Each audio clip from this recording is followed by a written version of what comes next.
Hello students, Physical Education Class 11th Unit 8 Fundamental of Anatomy, Physiology and Kinesiology in Sports.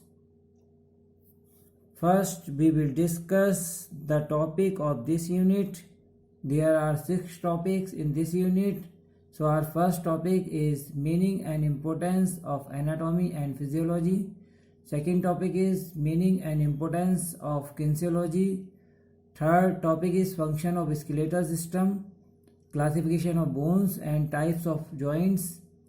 Fourth topic is effect of exercise on cardiovascular system. Fifth topic is effect of exercise on respiratory system. और last topic is effect of exercise on muscular system. तो हम heavy topic को हम 1 by 1 explain करेंगे. तो सबसे पहले introduction about unit. तो इंट्रोडक्शन में आपका है our body is complex functioning of various system of body.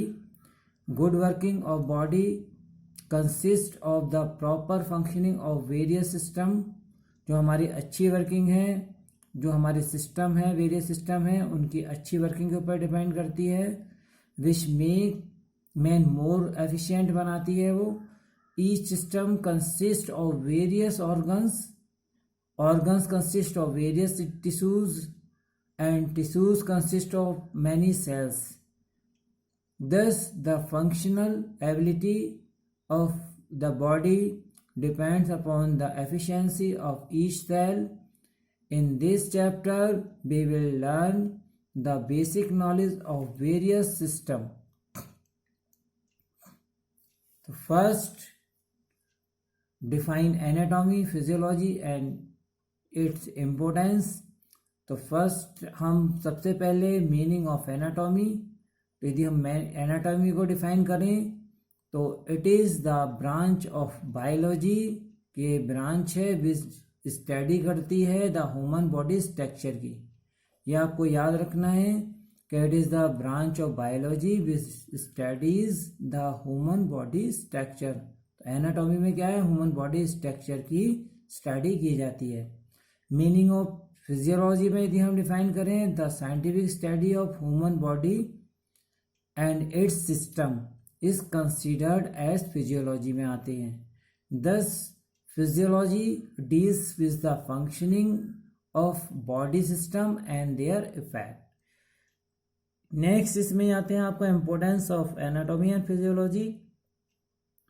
तो फर्स्ट जो आज का पॉइंट है आपका importance knowledge gain about body. तो हमारी जो एनाटॉमी फिजियोलॉजी है वो हमारी बॉडी के बारे में नॉलेज प्रोवाइड करती है. तो these are important subject of biology and give us knowledge about body. Second importance है इसका अंडरस्टैंडिंग द बॉडी स्ट्रक्चर. तो इसके थ्रू हमें बॉडी का जो हमारा स्ट्रक्चर है उसको समझने के लिए में हेल्प मिलती है.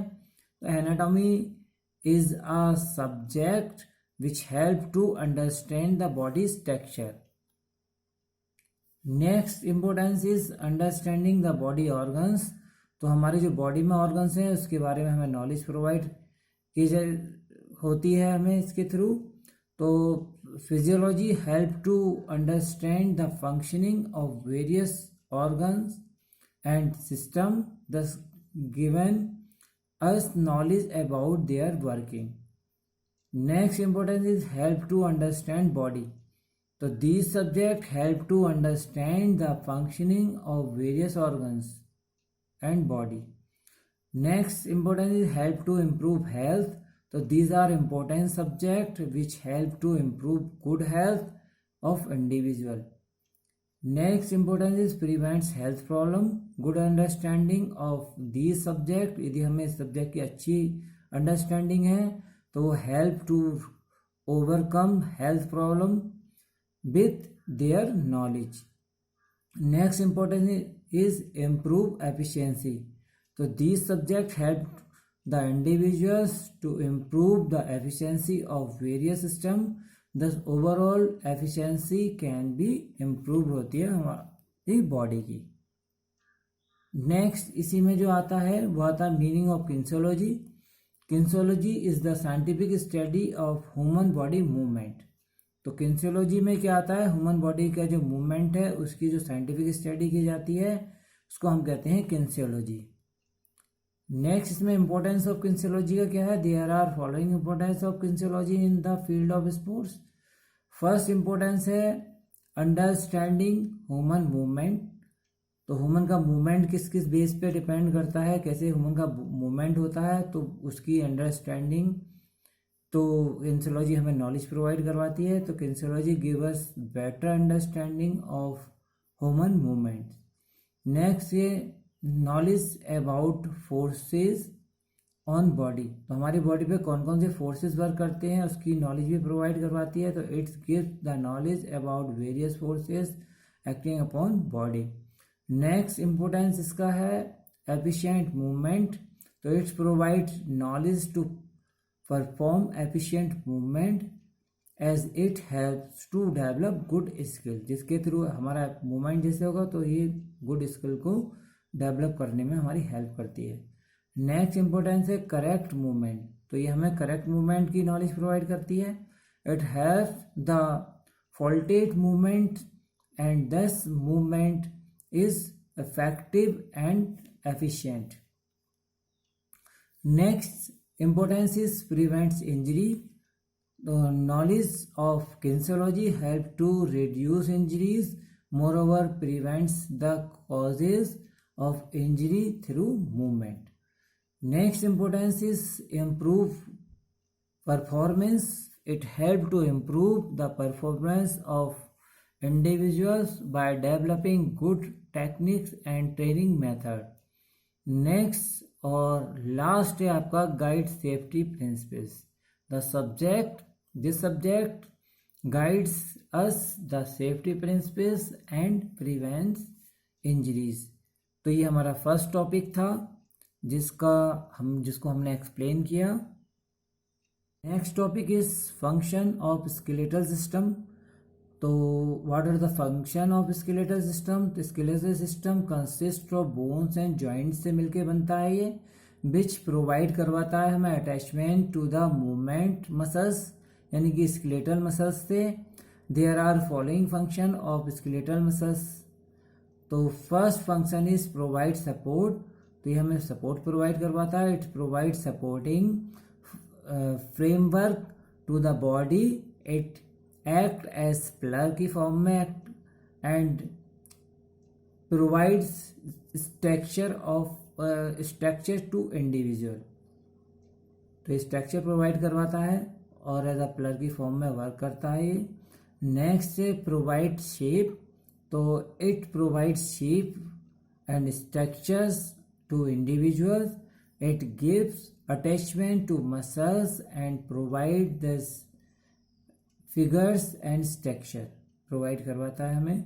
नेक्स्ट प्रोटेक्शन भी प्रोवाइड करवाता है। Bone protect the delicate internal organs को प्रोटेक्शन प्रोवाइड करवाते हैं ऑफ द बॉडी, लाइक जो स्कल बोन है विच प्रोटेक्ट ब्रेन। जो हमारी स्कल बोन होती है वो हमारी ब्रेन को प्रोटेक्ट करती है।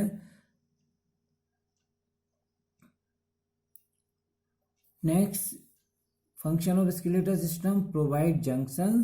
तो बोन प्रोवाइड जंक्शंस और अटैचमेंट टू स्केलेटल और मसल्स एंड टेंडन्स। तो सबको जंक्शंस प्रोवाइड करवाती है। नेक्स्ट है मैन्युफैक्चर्स ऑफ आरबीसी। तो बोन आर कैपेबल होती हैं for the manufacturing of RBCs में इन द ब्लड में। एग्जाम आरबीसी आर मैन्युफैक्चर्स होती हैं इन द बोन मैरो में। आप देखते हैं जो बोन होती है उसका जो खोखला पार्ट होता है उसमें ये बोन मैरो में क्या है मैन्युफैक्चर होती हैं। नेक्स्ट जो इसका फंक्शन है स्केलेटल सिस्टम का, एक्ट एज लीवर की फॉर्म में वर्क करता है। Bone act as a lever and thus provide movement of muscle as well as body parts. तो लीवर्स क्या होता है कि लीवर जो होता है द काइंड ऑफ मशीन जो वर्क को क्या बनाती है ईजियर बनाती है। इसीलिए क्या है जो एक्ट लीवर की फॉर्म में वर्क करते हैं ये हमें, ये जो बोन्स हैं जो हमारे मूवमेंट्स को हमें क्या बनाती हैं, वो ईजियर बनाती हैं। नेक्स्ट जो है इसमें प्रोवाइड मूवमेंट, तो स्केलेटल मसल्स अटैच होते हैं टू बोन से, वो give external movement to body, ये हमारी बॉडी को मूवमेंट प्रोवाइड करवाते हैं। नेक्स्ट और लास्ट है आपका ऑसिफिकेशन। ऑसिफिकेशन मीन्स होता है बोन आर कैपेबल होती हैं of doing self repair. Ossification means self repair, तो सेल्फ रिपेयर में होती हैं whenever they are damage. Next इसी में आता है क्लासिफिकेशन ऑन बोन्स। यदि हम बोन्स का क्लासिफिकेशन करें तो there are 206 bone in the body. The structures and size जो है डिफर्स इन बोन, सबका जो है वो अलग अलग साइज की होती है bone. They are classified as, तो हमने इसका कुछ क्लासिफिकेशन किया है बोन्स का। तो सबसे पहले फर्स्ट आता है आपका लॉन्ग बोन।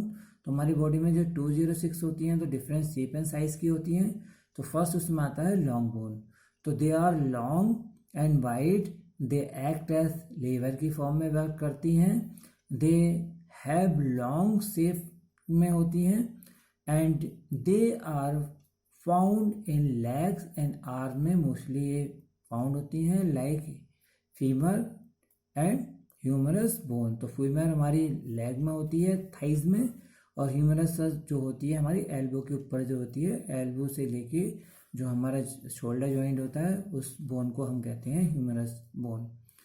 नेक्स्ट जो होती है हमारी इसमें आती है शॉर्ट बोन। तो they are short in size में शॉर्ट होती हैं एंड क्यूब शेप में होती हैं। They are found in wrist में, ये जो है फाउंड होती हैं। इसके बाद जो है आपकी थर्ड टाइप की आती हैं फ्लैट बोन आती हैं। तो flat bone have broad surface होता है इनका। दे मोस्टली प्रोटेक्ट करती हैं आर ऑर्गन्स को and gives attachment to muscles like sternum scapula, इसका एग्जाम्पल है। फोर्थ है इरेगुलर जो है, रेगुलर जो बोन है, द बोन है इरेगुलर शेप लाइक वर्टिबल, जो स्कल होती है हमारी जो स्पाइन है उसका, इसका इरेगुलर बोन का जो है वो एक एग्जाम्पल है, एक्सेट्रा। नेक्स्ट है कार्टिलेजियस बोन होती हैं सम। कार्टिलेजियस जो बोन्स होती हैं आर फ्लेक्सिबल होती हैं एंड सॉफ्ट होती हैं। They are found in ear and nose में ये हमें मिलती हैं। तो ये आपका था क्लासिफिकेशन बोन। इसके बाद आता है आपका इसी में joint and its types. It is the place where 2 और मोर बोन मीट जॉइंट। तो जहाँ पर हमारी 2 और मोर बोन जो है जॉइंट होती हैं, मीट यानी कि मिलती हैं, तो उसको हम क्या कहते हैं, जॉइंट कहते हैं। जॉइंट आर ऑफ 3 टाइप्स के होते हैं। तो फर्स्ट आपके होते हैं इमूवेबल जॉइंट होते हैं, जो they are also know as fix joint भी कहते हैं, जिनका कोई मूवमेंट नहीं होता, ये फिक्स होते हैं। Bone are joints together and no movement is possible like skull joint. जो स्कल जॉइंट होता है वो हमारे ब्रेन जो है इसको प्रोटेक्ट करता है, तो skull joint is the example of immovable joint. Next slightly जो मूवेबल जॉइंट होते हैं। तो in these joints there is slide movement like intervertebrals जो होती हैं वो उसका एक एग्जाम्पल है। इसके बाद फ्री मूवेबल और साइनोवियल जॉइंट कहते हैं इसको। दीज जॉइंट्स जो है फिल्ड होते हैं बाय साइनोवियल फ्लूइड से। जैसे आपका नी जॉइंट्स है, तो नी जॉइंट्स क्या होता है, वो synovial there are following types के होते हैं। फर्स्ट इसमें होता है बॉल एंड सॉकेट जॉइंट, जो होता है बॉल और जो सॉकेट जॉइंट होता है एट शोल्डर एंड हिप में होता है हमारा, इसको साइनोवियल जॉइंट्स कहते हैं। इसमें एक प्रकार का फ्लूट होता है। इसमें जो हिंज जॉइंट है एट एल्बो में होते हैं, हिंज जॉइंट जिसको कब्जेदार कहते हैं, कब्जेदार। इसके बाद पिवट जॉइंट, जो हमारे पिवट यानी कि एक एक्सिस पे रोटेट करना, एट नेक जॉइंट जिसका एग्जांपल है। नेक्स्ट इसमें है gliding joint at carpus joint होते हैं ये हमारे। और लास्ट इसमें है शोल्डर जॉइंट एट जो होते हैं थंब जॉइंट होते हैं। तो ये हमारे जॉइंट था जिसका हमने इसको एक्सप्लेन किया। नेक्स्ट जो आपका टॉपिक है, 3 टॉपिक हैं आपके नेक्स्ट। तो ये जो आपके 3 टॉपिक्स हैं, इसमें फर्स्ट है आपका effect of exercise on cardiovascular system. Next इसी में है effect of exercise on respiratory system और effect of exercise on muscular system. तो आपको इन 3 टॉपिक्स में ये बताना है कि आप यदि डेली एक्सरसाइज करेंगे तो इन 3 इफेक्ट जो सिस्टम हैं आपके, उनके ऊपर क्या इफेक्ट पड़ेगा। तो हम इन 3 सिस्टम्स को 1 बाय 1 एक्सप्लेन करेंगे। नेक्स्ट 1 इसमें आता है effect of exercise on cardiovascular system. यदि आप डेली एक्सरसाइज करेंगे तो कार्डियोवैस्कुलर सिस्टम पर क्या इफेक्ट पड़ेगा। तो there are following effect of exercise on cardiovascular system. First आपका है, इसमें आता है हाइपरट्रॉफी ऑफ हार्ट। यदि आप डेली एक्सरसाइज करेंगे तो हाइपरट्रॉफी मीन्स होता है एलार्जमेंट, यानी कि हम कहते हैं इंक्रीज ऑफ साइज। तो आपका जो है, यदि डेली एक्सरसाइज करेंगे तो हाइपरट्रॉफी हो जाएगी हार्ट की, यानी कि आपका जो हार्ट का साइज है वो इंक्रीज हो जाएगा। With regular exercise the hypertrophy enlargement of heart takes place, thus there is an increase in stroke volume. Next इसमें है जो इफेक्ट पड़ता है एक्सरसाइज का आपका, तो इंक्रीज कार्डियक आउटपुट। अब कार्डियक आउटपुट, अब यहाँ पे एक नेक्स्ट आया है, इसमें 2 वर्ड आए हैं यहाँ पे, stroke volume and cardiac output. तो स्ट्रोक वॉल्यूम को यदि हम डिफाइन करें तो स्ट्रोक वॉल्यूम क्या होता है कि जब हमारा हार्ट 1 बीट में जितना ब्लड पंप करता है उसको हम कहते हैं स्ट्रोक वॉल्यूम। ये आप याद रखना कि स्ट्रोक वॉल्यूम होता है जब हमारा हार्ट जो है 1 बीट में, यानी कि 1 बीट में जितना ब्लड पंप करता है उसको हम स्ट्रोक वॉल्यूम कहते हैं। और हमारा जो हार्ट 1 मिनट में जितना ब्लड पंप करता है उसको कार्डियक आउटपुट कहते हैं। तो सीधा सा है कि यदि हाइपरट्रॉफी ऑफ हार्ट होगा, यानी कि आपका हार्ट जो है उसका एलार्जमेंट हो जाएगा, तो आपका जो है कार्डियक आउटपुट भी क्या हो जाएगा, वो इंक्रीज हो जाएगा। तो वही है, यदि रेगुलर एक्सरसाइज या regular training increase the cardiac output, the more blood is pumped out from heart of the working tissues. Next effect है faster adaptations to working load। आपका जो हार्ट है जो वो, यदि आप डेली एक्सरसाइज करेंगे तो वर्किंग लोड को ईजिली उसको अडॉप्ट कर लेगा। तो इन अ ट्रेन जो पर्सन होता है, यानी कि ट्रेन पर्सन का मतलब है जो डेली एक्सरसाइज करता है, the heart can adopt to working load quickly, यानी कि बहुत जल्दी उसको वर्किंग लोड को एक्सेप्ट कर लेता है और उस पर ज़्यादा स्ट्रेस नहीं पड़ता हार्ट के ऊपर। नेक्स्ट है रेस्टिंग पल्स इंक्रीज, यानी कि जो रेस्टिंग पल्स है हार्ट की वो इंक्रीज हो जाती है। Regular exercise increase cardiac output, the vessel heart जो रेट है वो डिक्रीज हो जाती है। दस द रेस्टिंग जो टाइम होता है हार्ट का वो इंक्रीज हो जाता है। Therefore heart is not stress, जिसके कारण स्ट्रेस नहीं पड़ता हार्ट के ऊपर ड्यूरिंग नॉर्मल वर्किंग के ड्यूरिंग, जिससे क्या होता है हार्ट प्रॉब्लम होने के चांसेस कम रहते हैं। नेक्स्ट क्या है return of normal pulse quickly. यदि आप डेली एक्सरसाइज करते हैं तो आप कोई भी एनारोबिक एक्टिविटी करेंगे तो आपकी जितनी जल्दी हार्ट रेट फास्ट होगी उतनी क्या है आपकी क्विकली नॉर्मल कंडीशन में भी आ जाएगी। The pulse of heart rate return to normal quickly after exercise, thus body feel relax feel करती है आफ्टर सम टाइम। नेक्स्ट है डिक्रीज इन ब्लड डेंसिटी। तो रेगुलर एक्सरसाइज जो है वो आपकी जो है डिक्रीज करती है और blood density, therefore plasma content आपका इंक्रीज होता है। Therefore there is an easy and fast flow of blood. यदि आपकी ब्लड की डेंसिटी ज़्यादा होगी तो आपके ब्लॉकेज होने का ज़्यादा चांसेस रहेंगे, हार्ट अटैक होने के चांसेस ज़्यादा रहेंगे। और डेंसिटी आपकी जो है कम होगी तो आपका जो, क्योंकि जितना आपका ब्लड पतला होगा, डेंसिटी जितनी कम होगी उतने ही क्या होगा आपका ब्लड फ्लो इजी और स्मूथ होगा और फास्ट होगा।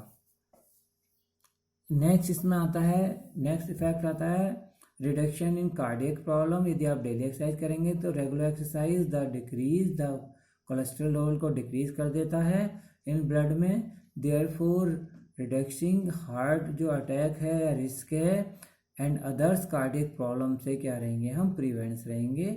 और नेक्स्ट जो है आपका है कार्डियोवैस्कुलर सिस्टम इम्प्रूव होगा। तो रेगुलर एक्सरसाइज यदि आप करेंगे इम्प्रूव कार्डियोवैस्कुलर सिस्टम, दस ब्लड जो है travel faster through blood vessels. Next आपका है इंक्रीज स्ट्रोक वॉल्यूम। यदि आप डेली एक्सरसाइज करेंगे तो आपका जो स्ट्रोक वॉल्यूम है, क्योंकि हाइपरट्रॉफी ऑफ हार्ट हो जाता है, तो इसलिए आपका क्या है, स्ट्रोक वॉल्यूम क्या हो जाएगा, वो इंक्रीज हो जाएगा।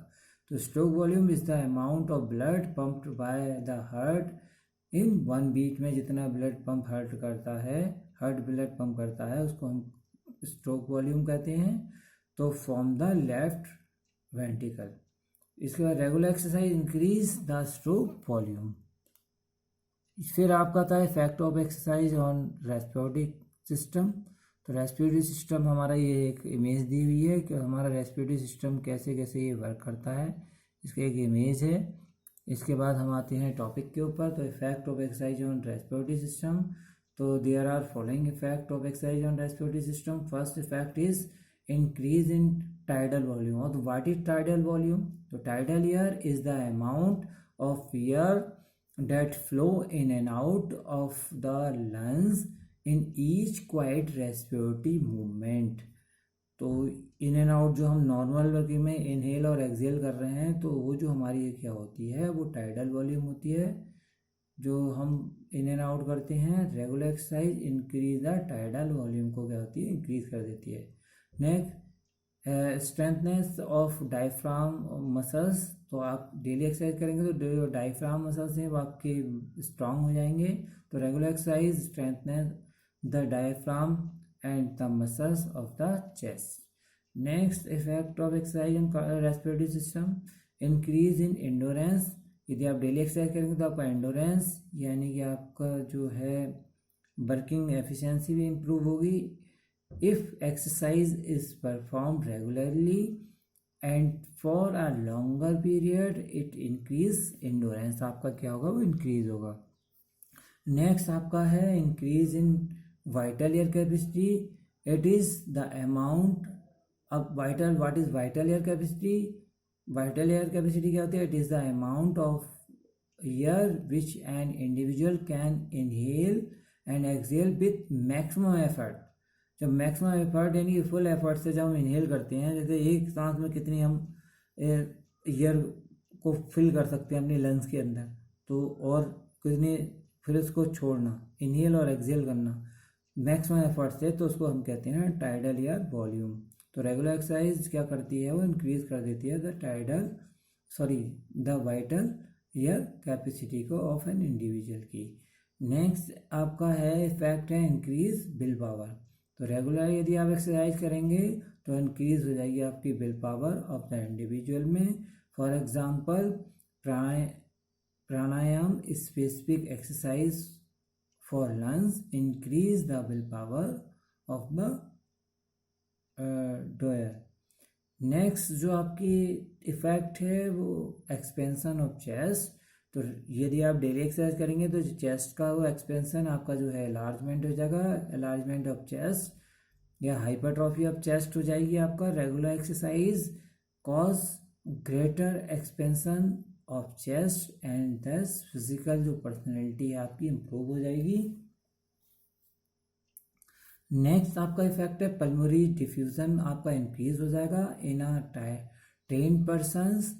तो there are faster removal of carbon dioxide and oxygen attached to blood, thus faster pulmonary diffusion of what is pulmonary diffusion? Pulmonary diffusion is the condition of exchange of carbon dioxide and oxygen in blood। तो blood में जब हमारा exchange होता है carbon dioxide का और oxygen का, तो उसको हम पल्मोनरी डिफ्यूजन कहते हैं। नेक्स्ट और लास्ट जो है आपका increase in size of lungs. यदि आप डेली एक्सरसाइज करेंगे तो when a person perform exercise regularly required more amount of oxygen की रिक्वायरमेंट होगी। दस यदि आप डेली एक्सरसाइज करेंगे तो आपके जो लंग्स हैं उनकी हाइपरट्रॉफी हो जाएगी, यानी कि इंक्रीज हो जाएगा आपके साइज ऑफ लंग्स जो है वो आपका इंक्रीज हो जाएगा। तो ये आपका इफेक्ट था रेस्पिरेटरी सिस्टम पर। और लास्ट आपका टॉपिक आता है, इसमें आता है आपका effect of exercise on muscular system. तो there are following effect of exercise on muscular system. तो फर्स्ट आपका इफेक्ट है, आप डेली एक्सरसाइज करेंगे तो change in shape and size of muscles. सीधा सा है कि आप डेली एक्सरसाइज करेंगे तो आपके जो मसल्स है उसका शेप एंड साइज क्या हो जाएगा, वो चेंज हो जाएगा, यानी कि इंक्रीज हो जाएगा। Through regular exercise the shape and size of muscles is change. Second है आपका गेन इन मस्कुलर स्ट्रेंथ, आपकी जो है वो इंक्रीज होगी। Regular exercise there is gain in muscular strength and power. Next effect is improve muscles efficiency, जो है आपकी इम्प्रूव होगी। Regular exercise increase in the number of capillaries in muscles, by this there is faster circulation of blood, thus it improve the efficiency of muscles की क्या हो जाएगी, वहाँ पे एफिशिएंसी इम्प्रूव हो जाएगी। नेक्स्ट इसमें जो है लैक्टिक थ्रेशोल्ड जो होगा आपका इंक्रीज हो जाएगा।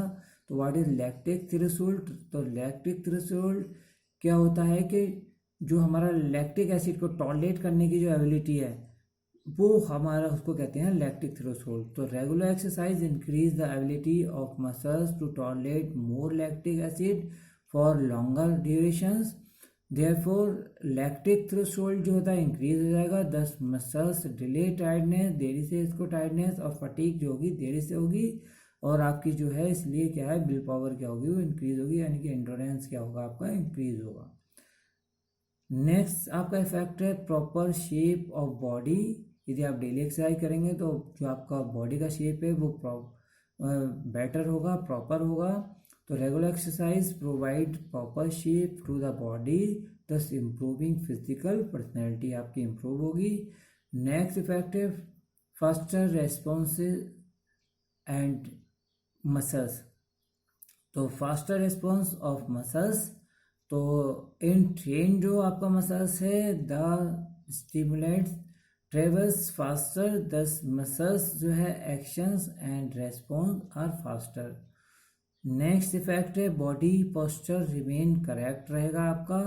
तो body by doing regular exercise the strength of muscles increase होगी उसकी, which is turn keep the body postures in correct position. Also posture deformities do not occur, posture deformity होने के चांसेस हमें कम रहेंगे। नेक्स्ट आपका जो है आपका इफेक्ट है वो है इम्प्रूव रिएक्शन टाइम। तो यदि आप डेली एक्सरसाइज करेंगे तो आपका रिएक्शन टाइम क्या होगा, वो भी इम्प्रूव होगा। As a result of regular exercise the speed of nerve impulses increases, which ultimately improve the reaction time. Next effect है faster recovery from injury। जो आपका डेली एक्सरसाइज करेंगे तो आपका जो मसल्स है वो स्ट्रांग होगा। तो है ट्रेन मसल्स जो होता है कैन बी रिकवर्ड जल्दी होता है फ्रॉम इंजरी से very fast. Moreover there are less chance होते हैं ऑफ इंजरीज के। नेक्स्ट है इंक्रीज इन मसल्स मास, सीधा सा है डेली आप यदि एक्सरसाइज करेंगे regular exercise increase the muscles mass आपका इंक्रीज होगा, दस द एफिशिएंसी ऑफ मसल्स की क्या होगी, वो इम्प्रूव होगी। नेक्स्ट और लास्ट इसका है आपका है इंक्रीज एंडोरेंस। तो ट्रेंड जो मसल्स होता है हैज़ मोर एरोबिक एंडोरेंस होता है, therefore its capacity to work of longer duration without fatigue is improved. तो ये आपका था effect of exercise muscular system. ये हमारे टोटल टॉपिक्स थे। Thank you.